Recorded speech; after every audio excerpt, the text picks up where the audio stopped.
Assalamualaikum warahmatullahi wabarakatuh.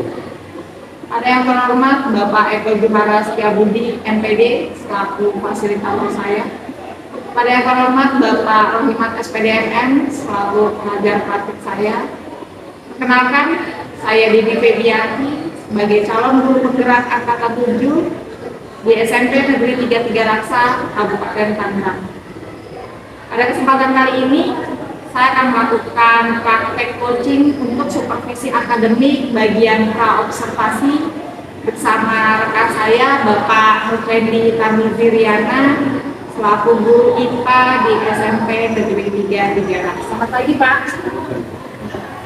Pak, hari ini kita ingin berbincang santai aja ya Pak ya, terkait supervisi yang akan kita lakukan besok hari.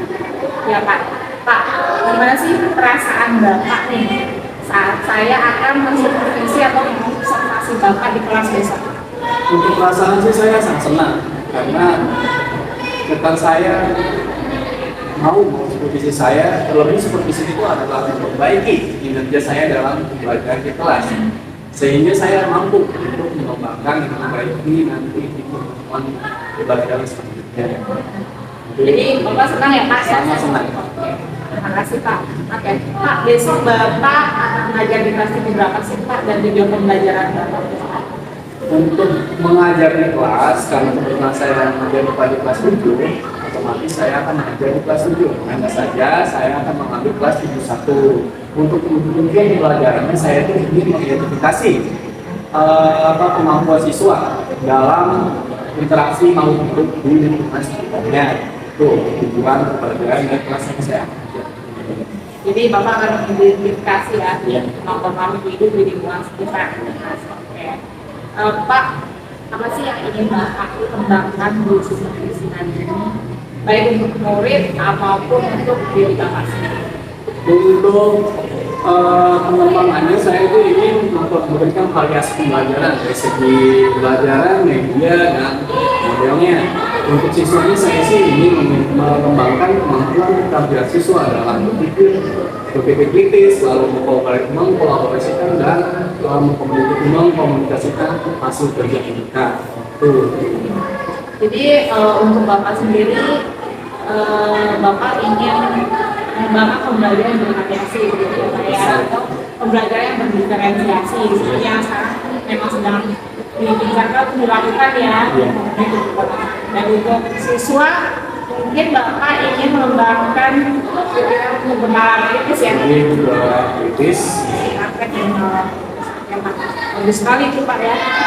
Sekarang metode apa sih yang ingin Bapak pakai pada pembelajaran kali ini? Terus kenapa memilih metode tersebut? Untuk metode, saya menggunakan metode ceramah, diskusi, dan presentasi. Nah, kenapa saya menggunakan metode ceramah? Untuk di awal kegiatan pembelajaran, tentu saya akan mensintesis mereka dulu dengan cara menyampaikan materi meskipun tidak banyak. Lalu ada metode diskusi. Nanti di situ siswa akan saya berikan KPD dan mereka diharuskan untuk mengerjakannya berkelompok. Lalu presentasinya, siswa diwajibkan untuk menyajikan hasil kerjanya di depan teman-temannya. Itu artinya. Jadi metode yang akan Bapak pakai ceramah, diskusi, dan presentasi. Atau PBL itu ya Pak ya? Project presentasi. Ya, makasih Pak ya. Pak, alat dan bahan apa sih yang sudah Bapak siapkan untuk alat dan bahan itu ada buku, judul, papan tulis, mungkin LCD proyektor, lalu bahannya kayak buku pegangan siswa, KPD, lalu ada PPT yang saya akan buat dan video yang saya akan tampilkan nanti di kelas. Tapi lumayan komplit itu ya Pak ya. Ceritakan tahapan belajar apa sih yang akan Bapak lakukan besok? Untuk tahapan pembelajaran, karena saya menggunakan model pembelajaran PDM, pasti ada tahapan-tahapannya. Yang pertama itu ada orientasi masalah. Jadi siswa itu saya akan ajar untuk bersama-sama mengidentifikasi masalah tentang materi yang diajarkan. Lalu ada pengorganisasian siswa. Jadi saya akan membentuk kelompok siswa yang terdiri dari 4 orang atau 5 orang dalam satu kelompok. Lalu ada yang ketiga itu membimbing individu atau kelompok dalam menyelesaikan APU-nya. Yang keempat itu ada menjanjikan hasil kerja di depan kelas atau di depan teman-temannya. Yang terakhir itu ada evaluasi bersama-sama. Jadi siswa sudah menyajikan hasilnya, guru juga mengevaluasi dan membantu siswa dalam menyelesaikan hasil kerjanya. Mungkin ditambah tadi juga ya. Oh iya, itu kegiatan inti ya, kami kegiatan inti. Lalu ada kegiatan penutup. Kegiatan penutup itu tentunya sama-sama merefleksikan pelajaran dengan menanyakan perasaan, lalu ada sedikit proses dari saya dan siswa wajib mengerjakannya. Berarti itu udah lengkap ya dari awal sampai penutup, sudah ada refleksinya juga ya. Oke. Jadi besok kita tinggal kerjakan ini. Pak, kompetensi apa sih yang ingin dimiliki siswa setelah mengikuti pelajaran ini sesuai dengan harapan Bapak? Seperti tadi saya katakan bahwasanya saya ingin siswa itu memiliki kompetensi di dalam berkemampuan berpikir kritis, berkomunikasi dan berkolaborasi dengan siswa. Itu yang saya ingin. Jadi diharapkan setelah pembelajaran ini mereka lebih dapat berpengalaman kritis, berpikir kritis, terus mampu berkolaborasi dengan teman-temannya ya Pak ya. Oke. Pak, tantangan apa sih yang Bapak dapat untuk pembelajaran kali ini atau apa perhatian yang perlu mendapat khusus Pak kali pembelajaran? Untuk tantangan sebetulnya saya lebih ke nanti kegiatan pembelajarannya. Kenapa? Ketika guru sudah menyiapkan segalanya, gitu kan, pembelajaran, media, gitu, alat bahan, yang saya harapkan itu dari segi partisipasi siswanya, aktif atau tidak. Kadang kan kalau misalnya udah punya siswanya tidak aktif kan sama aja gitu kan, sia-sia. Itu menurut saya, jadi tantangannya itu lebih ke partisipasi siswa nanti di kelas.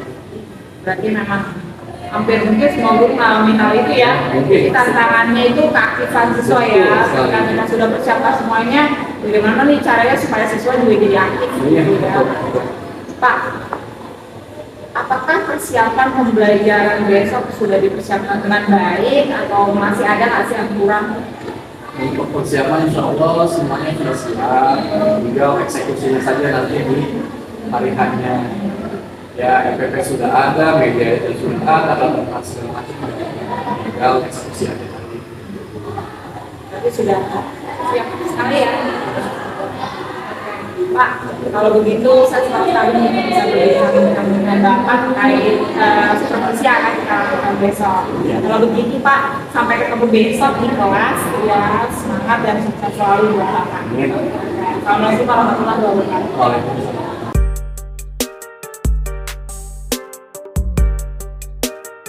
Assalamualaikum warahmatullahi wabarakatuh. Oke, selamat siang semuanya. Oke, hari ini kita belajar apa? IPA. Oke, sebelum ke sana, sebelum kita belajar, silakan ketua kelasnya Azril pimpin doa dulu. Duduk siap. Siap. Sebelum mulai pelajaran, mari kita berdoa dan kepercayaan agama masing-masing dimulai.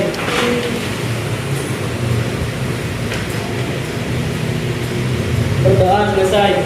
Ucapkan salam. Assalamualaikum warahmatullahi wabarakatuh. Waalaikumsalam warahmatullahi wabarakatuh. Oke, sebelum belajar, Bapak perhatian dulu untuk mengecek siapa yang sudah hadir hari ini. Oke, Azril hadir, Wendra Hadir. Naswa Hadir. Aulia Hadir. Delina Hadir.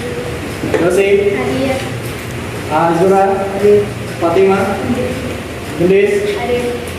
Bapak organisasi makhluk hidup. Nah, ternyata dalam sistem organisasi makhluk hidup itu berpengaruh dengan interaksi makhluk hidup antar makhluk hidup. Ingat, yang namanya interaksi makhluk hidup itu pasti ada dua arah atau dua kawan jenis, bisa dong dua hewan, manusia dan tumbuhan. Nah, oke, kalau misalnya komponen lingkungan, ayo, biotik dan abiotik. Oke, makhluk hidup tadi masuk kemana?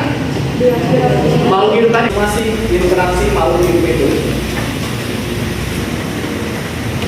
Nah, di sini ada interaksi makhluk hidup dan lingkungan. Tadi kamu udah kasih tahu. Aja ya, sebutkan biotiknya apa? Iya. Di sawah. Itu orang sawah. Orang sawah. Dan yang lain? Tanah. Tanah. Oke, itu apa? Batu. Oke, good. Nah, itu ambil contoh beserta mengisi LKS yang berisi di belakang. Kalian cari soalnya yang sesuai dengan apa namanya jawaban kalian masing-masing. Kalau ada jawabannya silakan tulis. Oke, paham ya? Oke.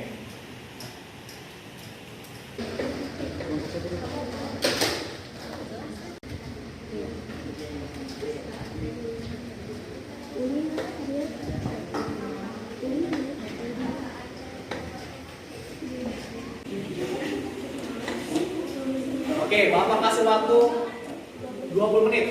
Silakan mulai dari sekarang.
Nah, silakan kalian kerjakan.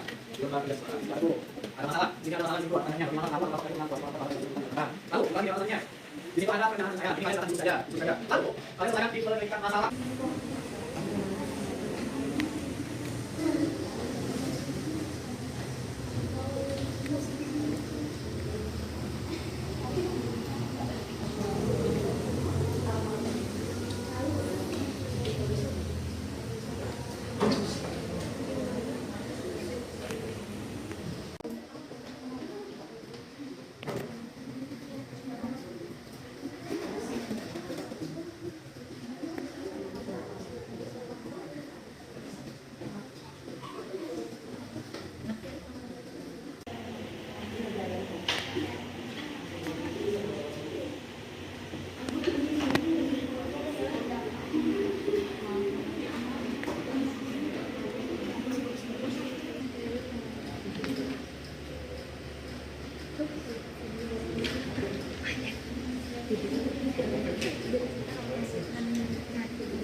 Silakan kelompok satu maju ke depan presentasikan hasilnya.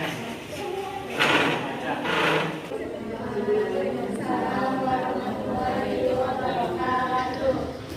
Sebelumnya saya ingin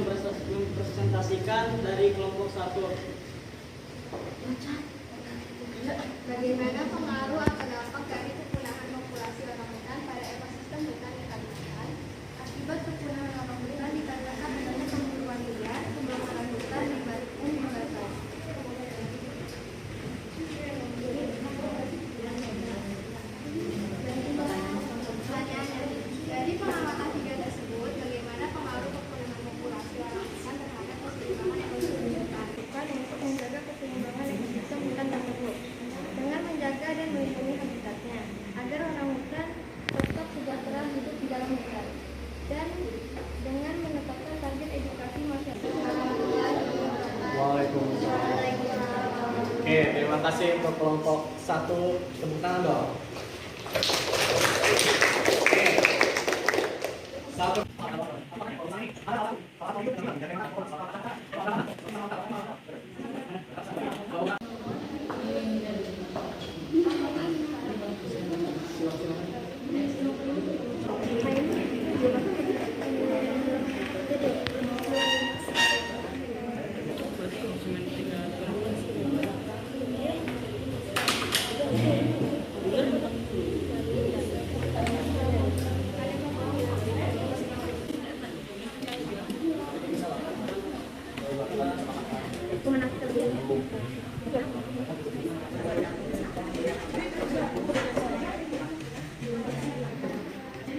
Oke, itu perasaan kalian ya.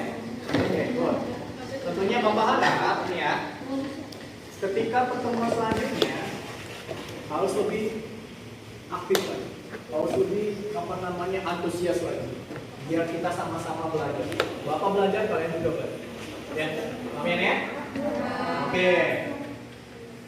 Pertemuan selanjutnya kita akan belajar tentang simbiosis.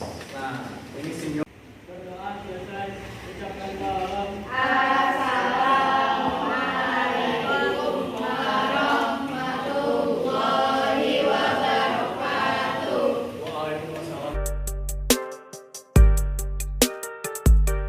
Assalamualaikum warahmatullahi wabarakatuh.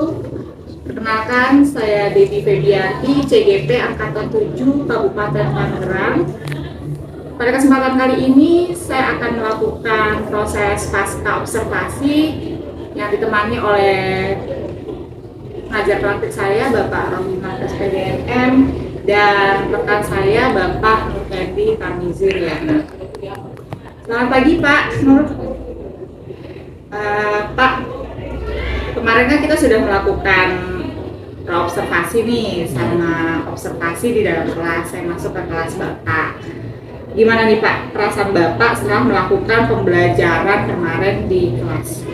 Secara pribadi sih saya sangat senang lah ketika melihat anak-anak sangat antusias dan aktif, karena saya di dalam kelas tersebut mencoba untuk menerapkan pembelajaran berdiferensiasi yang menggunakan audiovisual, kinestetik, segala macam. Dan akhirnya siswa itu ya sebelumnya kurang aktif menjadi aktif, sangat aktif. Berarti dengan pembelajaran diferensiasi jadi lebih aktif ya Pak, justru ya, mungkin karena kebutuhan belajar mereka terpenuhi seperti itu ya. Betul sekali. Oke. Menurut Bapak, pembelajaran tersebut itu sudah sesuai nggak sih dengan rancangan yang Bapak buat sebelumnya? Kalau misal menurut rancangan pribadi saya LPP itu sangat sesuai, hanya saja mungkin untuk pertemuan selanjutnya saya akan menambahkan media-media yang baru, karena emang kemarin itu di dalam kelas pembelajaran itu baru awal-awal saja, jadi saya menggunakan bahan-bahan aja seperti PPT, media, poster gitu kan. Mungkin untuk selanjutnya saya ingin menghadirkan suatu media asli, karena ini kan sifatnya interaksi antar makhluk hidup ya. Yang mungkin saya akan mengajak ke lingkungan sekolah atau bisa keluar gitu kan, yang lebih realnya lagi. Berarti next mungkin pertemuan berikutnya mau pakai objek yang real ya. Betul. Jadi kayak kemarin mungkin meneliti apa itu Pak ya. Jadi baru hanya gambar, sekarang maunya real gitu ya, supaya mau deh. Ya, jangan jauh-jauh di lingkungan sekolah. Lingkungan sekolah ya. Jadi menggunakan emang aset yang ada juga ya, sumber daya yang ada ya di sekolah. Wah, bagus banget tuh Pak. Pak, kemarin ada nggak sih kendala yang Bapak rasakan saat berada di dalam kelas? Untuk kendala, alhamdulillah tidak ada. Hanya saja, ya jujur sebelum pembelajaran itu saya khawatir ketika dalam kelas, apakah ini siswa akan aktif atau tidak gitu kan. Soalnya kan dari pengalaman sebelumnya, siswa itu terkadang ketika guru menghadirkan bermacam-macam bahan ajar, media segala macam, dia terkesan pasif. Tapi ketika saya mencoba untuk menggunakan pembelajaran berdiferensiasi, mereka sangat aktif bergerak kemana-mana. Lebih saya menanyakan video, terus mereka mengerjakan FPD, bergerak untuk menulis sesuatu, jawaban segala macam gitu. Jadi emang pembelajaran ini membantu sekali ya berdiferensiasi. Sangat membantu. Oke, Pak. Dari penjelasan kendala yang mungkin tidak terlalu banyak untuk Bapak, tapi tetap ada sih ya Pak ya. Mengapa tuh Pak hal itu bisa terjadi Pak? Ya karena mungkin keterbatasan juga, terlebih ya tadi saya jelaskan bahwasanya itu baru awal-awal materi saja gitu kan. Terlebihnya selanjutnya mungkin gitu kan saya menghadirkan media nyatanya gitu agar siswa itu lebih tahu gitu, ini loh gitu kan arti dari interaksi makhluk itu seperti apa. Mungkin kita belajar tentang ekosistem jalan gitu. Seperti itu ya Pak ya. Pak, kemudian apa sih tindak lanjut yang akan Bapak lakukan untuk perbaikan ke depannya? Untuk tindak lanjut, nah, yang pertama mungkin saya meminta saran rekan kerja dulu kan, dulu ditandang rekan satu mapel gitu, mapel IPA. Ditambah lagi nanti untuk pertemuan selanjutnya saya akan menghadirkan media aslinya. Mungkin siswa diajak ke tempat-tempat tertentu, ya yang paling dekat adalah lingkungan sekolah. Oh berarti Bapak akan meminta berkolaborasi dengan rekan guru mapel, terutama ya mapel IPA, dan menghadirkan sumber belajar real ya, nyata betul, bagi siswa betul. ya. Nah Pak, kira-kira kapan sih rencana Bapak itu akan Bapak laksanakan?